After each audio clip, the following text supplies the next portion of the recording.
In this guide, I'm going to show you how to use the clan shop in Raid Shadow Legends. This is Aiden from JustBoz, and before we get into this guide, make sure to like the video and subscribe to the channel with all notifications on. It really does help with the channel, and it lets us know that you want more content like this, so we greatly appreciate it. If at any point throughout this guide you did have any questions, just ask them down in the comment section below, and we can help you out further. I'm going to be doing my best to reply to every single comment down there.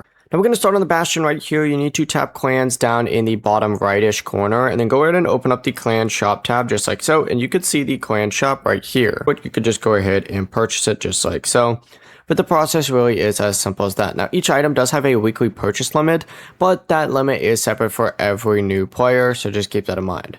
Other clan members buying an item will not reduce the number available for you. In these shops, items will refresh each week at the same time as the clan quest. Higher level clans also unlock more shop slots, giving members access to a larger selection of rewards. Before you do leave, make sure to like the video and subscribe to the channel with all notifications on. It really does help with the channel, and it lets us know that you want more content like this. We'd greatly appreciate it. And if at any point throughout this guide you did have any questions, just ask them down in the comment section below, and we can help you out further. I'm going to be doing my best to reply to every single comment down there. Peace.